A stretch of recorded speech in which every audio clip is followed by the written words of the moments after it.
Okuhikari and Sakuramidori. Today we taste two of Japan's rare cultivars.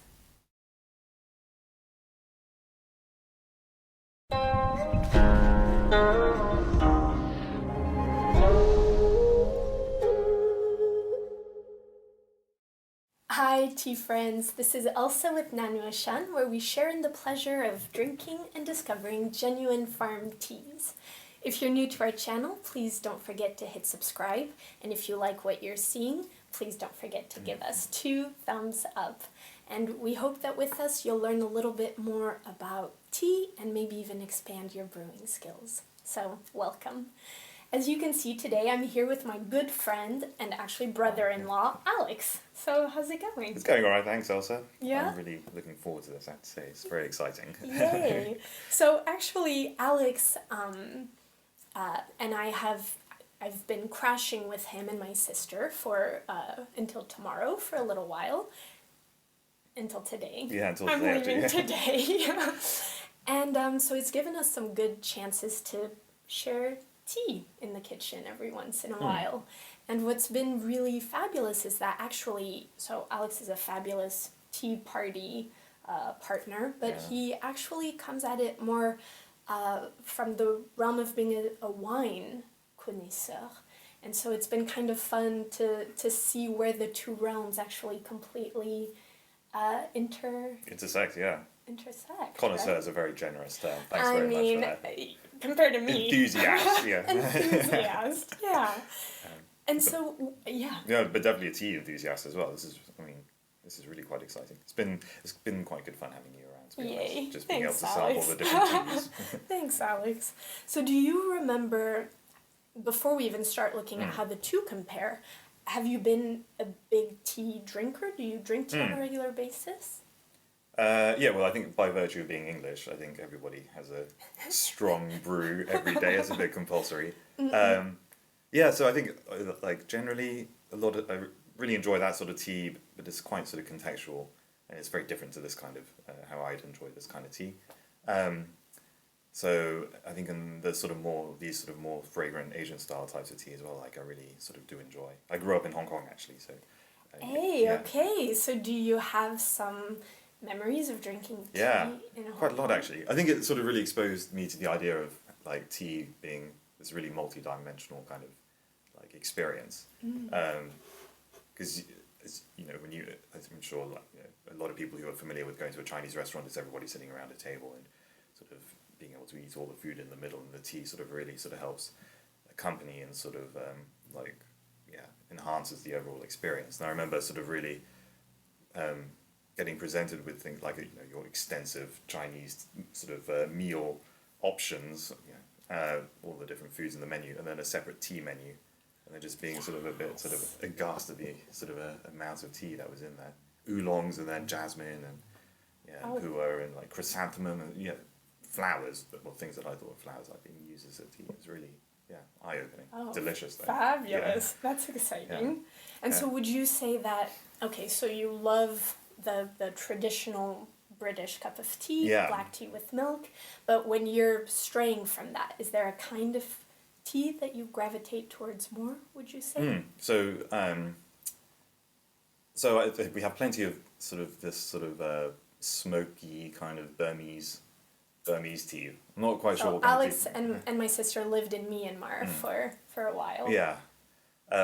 And it was the same kind of thing. You're walking through the mountains, and actually, I remember both of us going trekking and seeing these sort of in the villages piles of, we weren't quite sure what they were. And then asked the guide, and they said, oh yeah, they're smoking their tea covered with sort of wet blankets and everything, and being able to sort of drink the tea that they had there. To be honest, I wasn't quite sure what kind of tea it was. I'm really sorry. Yeah, no, but it was that's really okay. I mean, that's an amazing experience.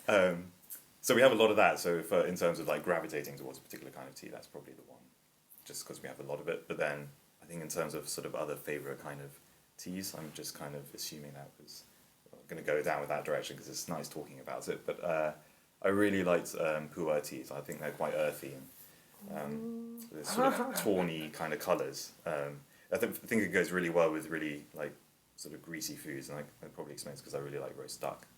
So Yeah. I mean, you're making me hungry. Yeah, That's a I'm good getting pretty hungry as combination. well. Yeah. So I guess we can dive in. Today we are not drinking pours. No, that's We're quite not alright. drinking I'm very smoked excited though. Burmese teas. We're actually going into the realm of Japanese Sencha Cultivars. So we're actually going to be trying two of them today. One of them is called the Okuhikari, and one of them is the Sakuramidori. They're both kind of more recent cultivars. So the Okuhikari was officially recognized in 1987, and it's a cross between the very popular Yabukita cultivar, the most widespread cultivar in Japan, and actually a Chinese cultivar. And we'll see kind of what that makes in the flavor notes. And the other one is our Sakuramidori cultivar. So probably, do you know what sakura means? Yes, cherry blossom. Yes, Yeah, indeed. yeah. So, and do you know the word Midori? When you tell me. So Midori is the word for green in Japanese. So it's actually green cherry blossom. Sorry, didn't mean to put you on No, that's alright. I mean, Testing my Japanese. Yeah. I don't know why you would have known that. And this tea is known for having perhaps some of these more cherry blossom notes, and it's also a more recent and very rare cultivar. So yeah, shall we get started? So the first thing that we will do. So let me also say that we are going to be comparing these two teas, drinking them side by side. One of them we will be drinking in this sweet little kyusu, which is a more traditional Japanese style teapot. So what's really great about those... yeah, thank you.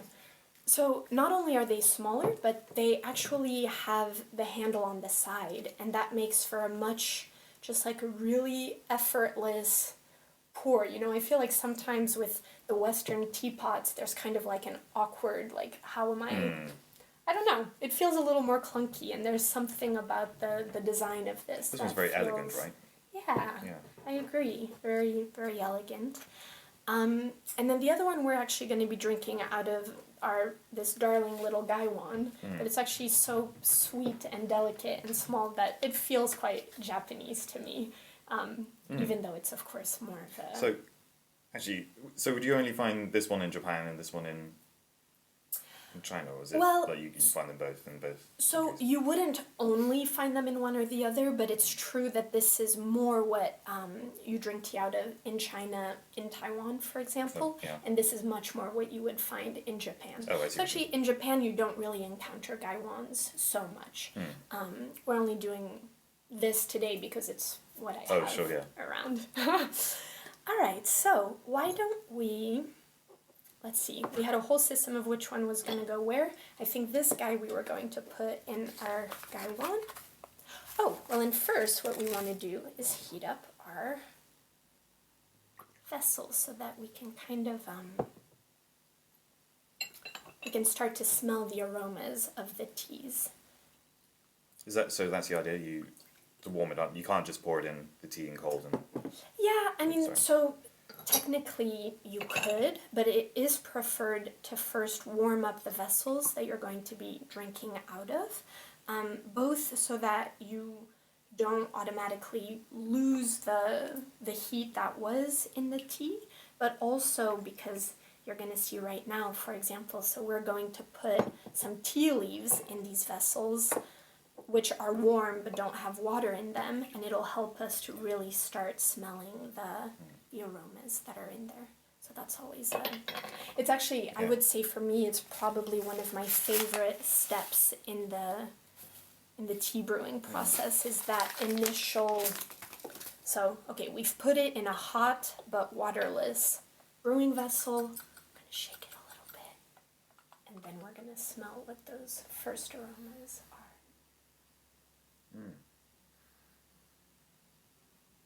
Yeah, that's lovely. It's very delicate. It's very delicate. Yeah. I think the water was maybe a bit cooler than, sometimes you can do it with a bit hotter water as well. Any initial thoughts? Yeah, it's quite... Yeah, I mean, I guess like you would want to say a lot of the senchas are very sort of grassy notes, but this isn't quite. It's not like so powerful in that sense at the moment. It might be, I'm sure when we taste it, I'm sure. It'll Yeah, be for sure. I definitely find some of those grassy notes in there.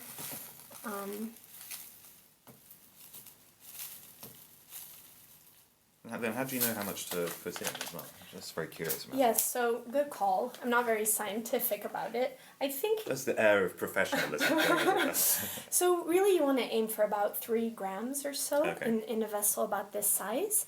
But I think also if for those of us who aren't going to be weighing the amount of tea that you're putting in there, a good rule of thumb is about a teaspoon. Yeah, okay. So, and then of course it'll depend if you're, you know, using a smaller vessel, a larger one, etc. If you like it quite strong, if you like it a little bit more on the, actually I like it strong, so we'll put a little bit more in there. And maybe we'll put a little bit more in both of them. They're quite, can I just say, those are really interesting. They're like really like thin kind of, almost like needles. Yes, fabulous. So actually you just hit the nail spot on the Ah, head. great, yeah. Well done. Thanks, I'm passing the test. So this is actually exactly the, when you think of a typical Japanese green tea, you're looking for this needle-like shape. One needle represents one leaf, and you'll see then once it starts steeping that then it takes on these more leaf-like shapes, but the processing has been carefully done so that this is what they look like. Oh, right. So, oh my god, okay. Okay, this one's really fabulous. So and this is the Sakuramidori. This one's, not gonna lie, I think I prefer this one already, but this one's much more like, yeah, I think sort of like, I think delicate, but actually really like, I'm not quite sure, like really, not as, I would say, not as harsh as that one, but I'm not sure. Yeah, okay. It's just like a really lovely kind of, sort of, it washes you with your, your scent. I'm not quite sure. I feel like, okay, again, this sort of like basic grassy note. Of course, it is certainly very grassy, but I feel like you can already tell that there might be some umami in there. Like the back, interesting. Like my, kind of the back of my throat is already getting excited, yeah. I do find I'm sort of salivating a little bit. Yeah. Maybe that's... What about... I really like smelling this one, by the way. Yeah, it's really delicious. Delicious smelling. Okay, so let's see. Any hints of cherry blossoms in there? Do you know, I can't quite...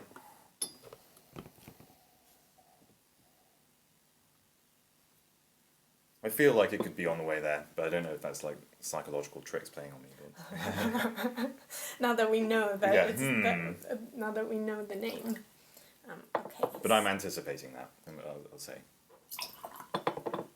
You're anticipating the cherry. I can imagine, like when we taste it, maybe. Like I wonder, is it called Sakuramidori because it's literally from or grown within? So it's because something in the flavor profile makes people think of. So it doesn't even have to be grown near a cherry blossom grove, although that does sound very beautiful. Sounds pretty cool, doesn't it? Yeah. That sounds pretty great. So actually our water is still too hot, so we're going to cool it down a little bit by putting it in our vessels. So really with Japanese green teas, you want to be really careful not to burn the leaves because they are the most delicate of all the teas out there. And also, since our objective is to kind of discern the more complex flavor profiles in there, like not just the grassiness of it, we don't want to have too much astringency coming out. And so astringency does come out with the higher temperature waters. And especially with senchas, I mean, there are people out there who love those astringency notes. Like, I actually sometimes do quite enjoy them, and so it's good to know that you control how much astringency is in your tea by the temperature of the water. But so I think for these, we'll aim to get into the 70 range. And I think a good... Fahrenheit, right? Yeah. Yes. Yes. And I think that a good rule of thumb is if you can hold your teacup for about 4 seconds without burning yourself, then you won't burn the leaves. But I'm still burning myself a little bit. Yeah, it's a little touch hot, right? So why does hotter water make it astringent? So it's the hotter water actually brings out more of the catechins that are in the tea, which have this astringency-ness to it. So. Oh, okay. So I guess then the hot water still brings out that particular compound. Exactly. I see. Which would actually stay more within the leaf at lower temperatures. So that's why. And so also. To start kind of tying in the wine and tea go on. Yeah, this is exciting. So what kind of turned you into a wine lover? What are the things that attract you the most to wine? To wine. So I guess what first, when I first got really interested in wine was when I was actually living in France, in southern France, in Montpellier, which is really lovely. And I was just there to learn French, so going to French school every day, and I was staying with a French family, and every evening they would have, there would always be a baguette, there would always be a bottle of rosé, of Grenache, and just so every night I'd just be having that, just thinking I was living the French dream. It's brilliant. So I guess Lots that probably... of cheese? Yes, well, yeah, not enough, I would say, actually, interestingly. I didn't think about that. But wine. The wine, so it started the wine journey. And I guess, actually, the marrying into a French family, I think probably also, had something to do with it. Helped a little bit with that. Yeah, but it's really exciting. And would you say that now what excites you the most about wine, does it have to do with the flavor profiles? Does it have to do with starting to understand, okay, this region creates wines that taste like this? Yeah. Like, what is actually the most... and I'm going to start brewing while you Don't tell let me us. distract you from doing this essential job here. But I think it's kind of everything. Actually, I think when you first start understanding what wine is, I think when you're at the beginning of understanding anything, you have a kind of an idea of what it might be. For example, like wine is always synonymous with particular countries, France in particular, right? But then you started realizing that actually there are so many different wines out there with so many different kind of flavor profiles, so many different characteristics that are all influenced by, for example, by the weather, the climate, the type of soil, the terroir, which differs, from country to country. And I think it's really sort of exciting to actually be able to go out and kind of discover or sort of understand a particular country or region in a part of the world, or the wine being used as an expression of that particular area, and sort of being able to taste, for example, if you're having a really strong meal, like steak or something, then having a really rich, full-bodied red wine, or if you're having sort of fish or cheese or fish, you have like a white wine, or just different types of meals, and how a wine can really kind of enhance or even actually go the other way, detract from that meal, or even evolve if you're having multiple courses. It's really exciting. I love everything that you're saying, and a big part of why I love it is that I feel like it's exactly what makes me so gaga about tea. Yeah. And I think that there's actually so many similarities between, what you can appreciate in one versus what you might appreciate in the absolutely. other. I can imagine, totally.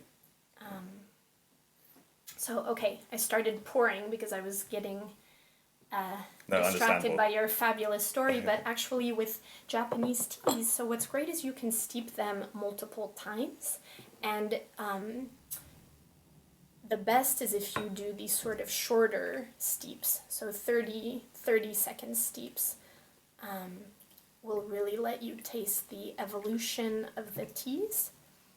And I gotta say, this is really exciting. yay, I'm so glad we're doing this. And also, so I do want to explain, I am pouring a little bit, just to make sure that we have this more homogeneous taste experience with our two teas, so that my cup tastes like your cup. And also making sure to get these final golden drops. All essential golden drops. Exactly. I'll give you more since you're my guest. Oh, that's... Thanks. Okay, and do we remember which was which? This one was our Sakuramidori. Oh, right, yep. In these cups. I'm glad you were paying attention. I was just keep them. enamoured by the idea of just drinking some tea. It's delightful drinking tea. So. Can I ask another question? Yeah. Like, does it matter on the shape of the vessel that you're drinking from or anything like that, or is it just... Oh, that's a really good question. Didn't mean to put you on the Actually, spot, but no. I mean, I confess I don't know the answer to that. I mean, I would say that part of it is also in the pleasure that you get from, you know how you have your favorite mug and there's like the one that's too big, the one that's too small, and it like bumps into your nose, or, you know, the one where you're like, oh, I burned my fingers, or the one where you're like, it just feels like it's what I want to be holding in, you know. So I feel like it's a lot of that. Finding the right vessel is, do you prefer to hold something that has kind of more this kind of shape or more this kind of shape that's thicker, or that's more like very fine porcelain? So, but that's my ignorant response about, you know, which shape, what the shape does to it.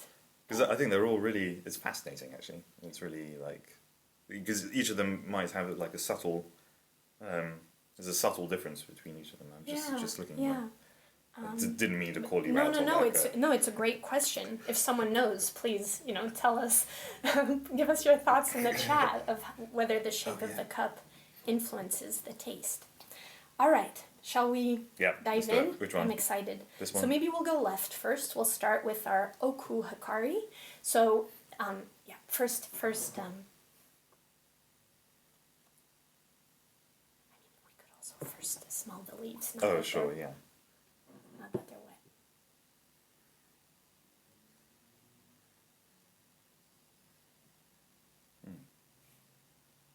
Spinach? Yeah, I'm going with spinach. That's a good one. Yeah. These sort of like, oh yeah. Asparagus? Yeah, it's a bit like green vegetables, right? Definitely going with that. Green vegetal. Okay, I know we have the taste in front of us where... Huh.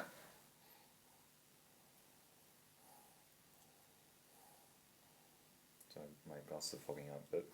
We do also want to let you all know that because we have been roommates over the past month, we're in a COVID safe zone. We're in a bubble, yeah.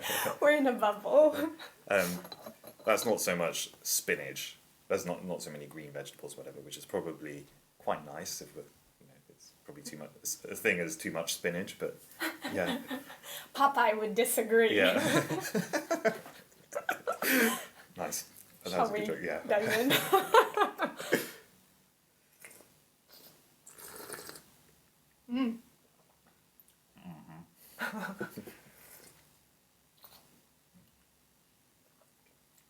Okay, very bright green. It does have astringency. Quite tannic as well, right? We're getting a bit of a furry flavour. Furry, yes, that good mouthfeel, fur feeling. Good fur. Definitely like spot on with the green vegetables. Yeah.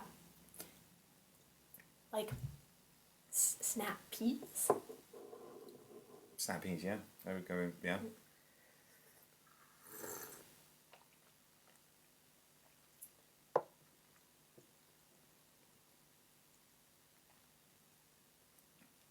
Yeah, like, I don't know if I'm getting hay or something, but I do feel it is like a little bit astringent, as you're saying. Yeah, definitely.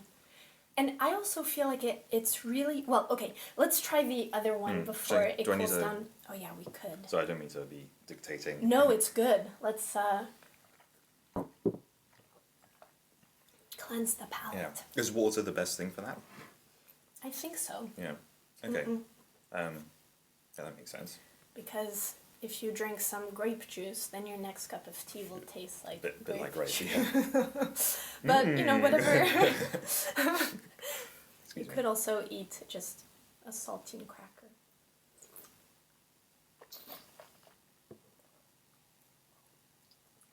Ooh.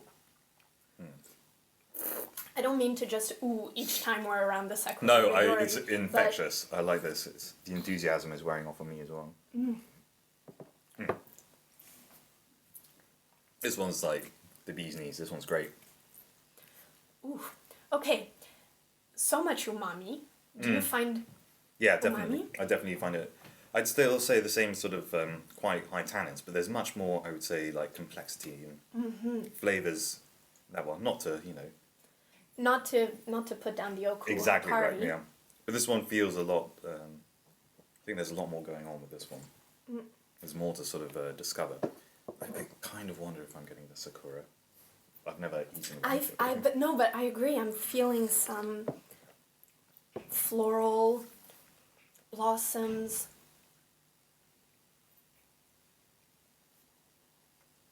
There's something that I can't quite put a word to.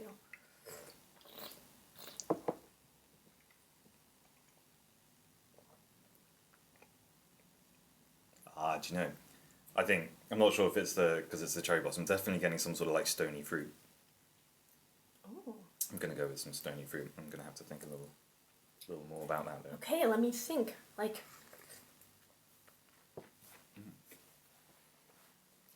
a little peachy. Like if a peach and a seaweed had a baby. Peach and the seaweed had a baby. That would be, I'd be quite curious to see that kind of abomination.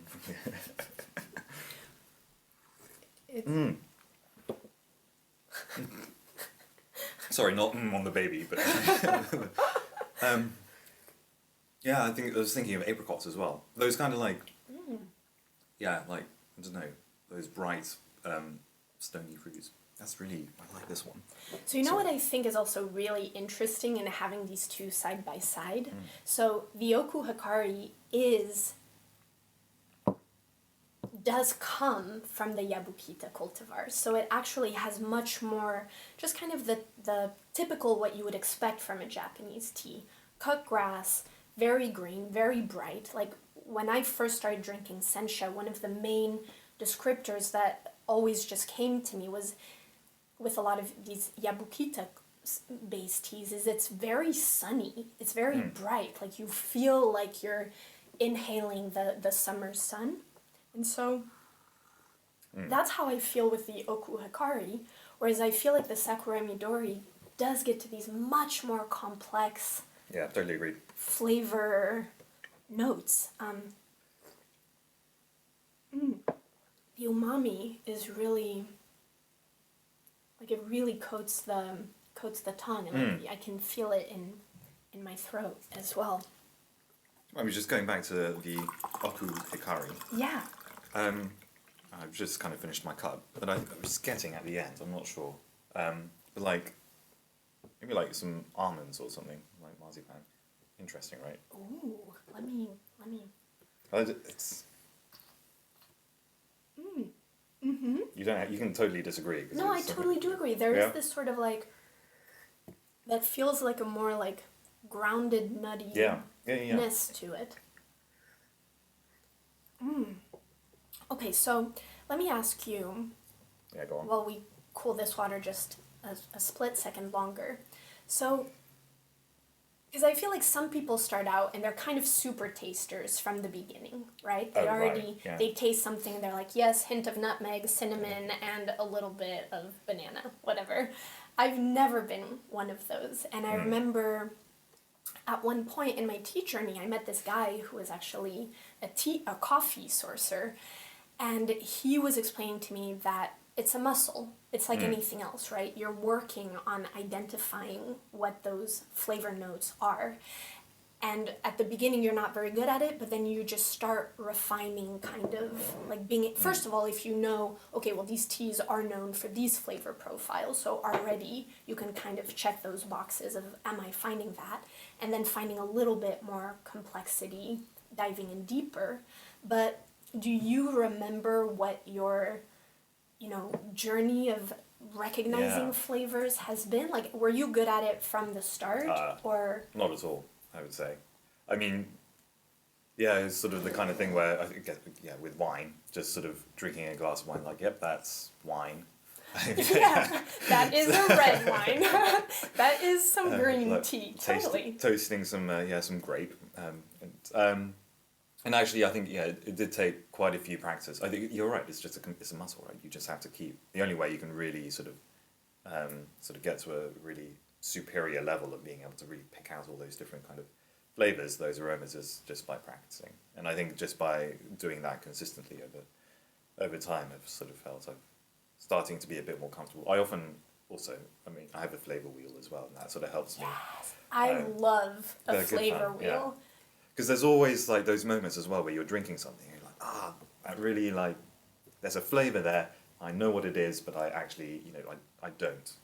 You can't identify it, which is so frustrating, right? So, yeah, and I feel like actually, for those of you who aren't familiar with the flavor wheel and who are just starting to get used to like trying to identify what you're tasting, that's actually, if you just Google tea flavor wheel or even wine flavor wheel, because sometimes there might be similarities. Whiskey has its own as well. Yeah. I think they, like a lot of these flavors, these sort of drinks, I guess, nowadays. I mean, it's such a good way to start, okay, is it, floral, fruity, vegetal, marine, like already you kind of have these broader terms. That's exactly it, yeah. And then it helps you just narrow it down. I think that was it, right? Like it was understanding as well that you're not just trying to identify a particular fruit or vegetable in the aroma. It's like you can start big and you can start just thinking about how it feels in your mouth and what it like makes you recall, recollect. And then just kind of go from there. It's not about sort of saying, oh yeah, I'm getting hints of like saddleback leather. Although if you find that, I mean, that's fabulous. Yeah, no, exactly. But you're absolutely right. Yeah, I'm not at that stage yet. Me neither. Not yet. We'll One day. We gotta keep trekking. Keep going. But actually what you're also making me think of is I had a design teacher at one point who had said, we would do these projects in class and then immediately afterwards he would turn to each of us and he would say, what do you see and how does it make you feel? And actually, I think it's exactly what you're saying is it might be that our objective isn't actually to get to the saddleback leather stage, but that our objective is to be able to say, oh yeah, it takes me back to this time when I was in Myanmar and I was walking through this village and I stopped and I had this bowl of, and I was eating this. Like, actually, it's just, what is this thing making us think of? What in our memory is it kind of tingling? Yeah, exactly, yeah. It's really like, I think that's also going back to the other question about what really got me, I guess, into wine in the first place, is that realising how emotional, like, actually these kind of, like, drinking wine, and maybe it's the same for you as well with drinking tea, but drinking wine is, for me, and it's not about, like, it's like a way of sort of enhancing and storing sort of experiences that you have in your life that are really important for you. So lovely. Yeah. So do you mean that you're able to say, oh yes, at that one moment I had that wine, and you actually store in your mind what that wine was? I think so. I can't say I'm actually at that stage yet, but for example, now as I was explaining, the first time when I really got into wine was with this French family I was staying at, and it was a rosé. So now, if I have rosés, a lot of the time it'll recall my time there. Or if I'm drinking, for example, red wine in a particular, these really small, kind of sort of very simple wine glasses, it might remind me of like eating in French brasseries or something, or certain like really refined wines, and might sort of recall, that's that time I had that really excellent fancy meal in where all that special occasion. Yeah, I love what you're saying of the connective power between taste and memory. I Yeah. think that's definitely, like, probably all of us have a moment, whether it has to do with our tea journey or our wine journey, when it's like that first really special moment that you were like, okay, this moment is special because the moment is special, but what I'm drinking is magnifying Yeah. the beauty of this moment. Yeah. Sorry, can I just Yeah, say as well? Yeah. please. One of the best memories I've had with tea as well. Oh, yes, please. Because tea is, I mean, I know I'm talking a lot about wine, but like tea is actually also pretty amazing. We're talking about tea too. Yeah. No? Was sort of some friends and I going to, it was in Shanghai, and it's just outside one of the sort of main tourist centers, and they had something called like the Bridge of Nine Steps, which meant that there was in the middle there was a pagoda in this middle of this lake, and to get there you had to walk along this bridge which sort of curved 9 times like that. The idea is that the evil spirits apparently they can't turn corners, so you can just make sure that. I like that. And in the middle of the pagoda they had put a tea shop, and actually but also had a tasting experience, and having that, and I guess similar to this, but I can't remember 7-8 teas from that part of China, and just coming out of that, just having an amazing time drinking it, coming out of it definitely on some sort of different level. Sounds like you might have been tea drunk. Tea drunk, yeah, I think that was. Yeah. The rest of the day was a bit of a blur. Tea high. Yeah. just a buzz. Yeah. Yeah. We all felt pretty good. Sorry, we're going with the. So we are now diving into our second steep, which I probably would have wanted to do a shorter steep, but whatever we were talking about just Sorry, distracted just me. talking quite a lot. Ooh. No. Okay.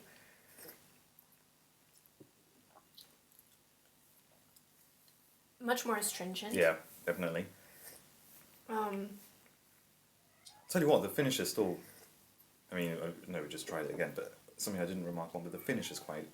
We have a little kitty cat needing to Yeah, enter the he's- room. He wants a bit of tea as well, no doubt. Tea time. Alright. Poja might weigh in on some, Yeah, I some think thoughts. he's a bit curious. Yeah. So I'm sorry, you were Yeah, I was saying. saying. Actually, I was thinking the finish was quite long, but it's medium, I would say, for this one. It's quite long, but I wouldn't say like extensively. I feel like they actually both have like I would maybe agree with you that the Sakuramidori, the finish is even more long lasting, but I think they're both pretty. I think they both have a pretty lasting. Yeah. Lasting finish. No, I agree. Sign of a good quality. Sign of a good quality. Same with wine. Same with wine. Yeah, well, that's what I'm banking it on, I guess. Yeah. Yeah, for sure. Same with tea as well. All right. Yeah, sorry. Yeah, good Sorry, call. yeah. Good call. That was definitely more like astringent, and it was definitely sort of like the tannins are sort of coating my. Very green, very bright. Like I think it's definitely that, like the classic Japanese tea taste where it feels. Like I would say the best, sometimes even the best descriptor for that taste for me is just green. Like it tastes green. Yeah. Sunny and green. I would go with that. Yeah. No? I've never tasted green, but that's if I did taste green, it would taste like that. I like All right, Sakuramidori.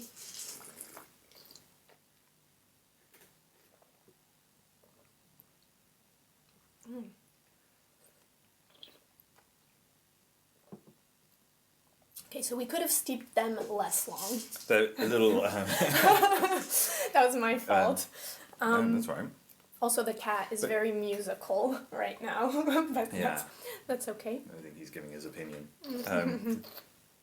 I'd say, like, it definitely is like a bit more like tannic. I don't astringent. I'm not sure. Yeah, maybe.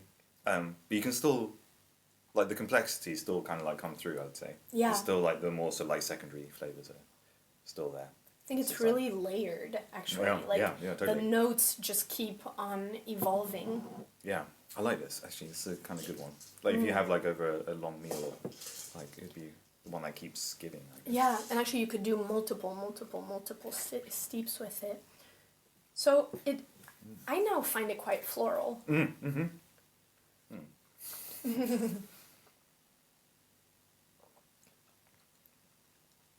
Yeah, I'm going to go with that. I was thinking, when you said that, of, like, frangipans. But I don't know if it's because, like, I sort of... From the first one? Yeah. No, I see what you're saying. There's kind of this, like, almond paste. Ooh, almost like a bitter almond-ness to it. But you know what? It's sort of okay. So I think that with the stony fruits, because now I'm getting them sort of together. This is making me think of things like a bakewell tart or something, which is a very English kind of dessert. But What is it? a bakewell tart. This is a bit bizarre. It's okay because also, like, with wine, I had things like baked beans on toast. But a bakewell tart is sort of it's from the middle of England, and it's a layer of jam, and then with a sponge that's made of almonds, ground almonds rather than flour, and then with cherries. Cherries. I feel like there's like some yeah. sour cherry notes Oh, in it go with as that. well. Yeah. I mean, maybe this tea is like the liquid manifestation of the cake you're talking about. Happy to send around a recipe. That's delicious. Ooh, I love it. Cherries, definitely, as well. But not just because it's like Sakura, but like... Oh my god. Cherries. It's right. Yeah. Okay, Elsa. I think we're doing really well with that. I think we're doing really well with our flavor notes. So I think what's really interesting, and maybe we'll keep steeping, but we'll let you guys go and maybe try your own comparison steeps.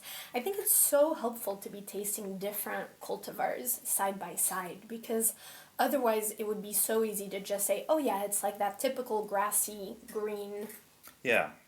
That kind of like somehow oceanic flavorness that you associate with a Japanese green tea.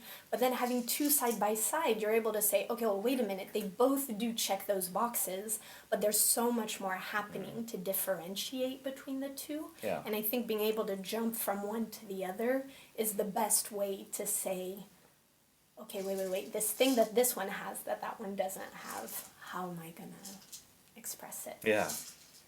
I think that's it, right? I think it really does help, as you're saying, right, to have them side by side. Because I think if I just had it by itself, it'd be probably... Like, I feel like confident that I'd still be able to get some of the flavours. I'm positive you would, Alex. But I feel like it's much more interesting being able to sort of compare it with something else. And like have a sort of like a baseline almost. And, yeah. And just understand it, realise like, that's what helps unlock some of those sort of secondary kind of like flavours and... Yeah, totally. Well, yay. So, Alex, thank you so much for joining today, for sharing some tea with us. I agree. You all as well. Thank you for joining us. And as I mentioned at the beginning, please don't forget to subscribe if you haven't already done so, and give us 2 thumbs up if you enjoy what you're watching. Thank you so much for joining. Thanks. Bye. Bye.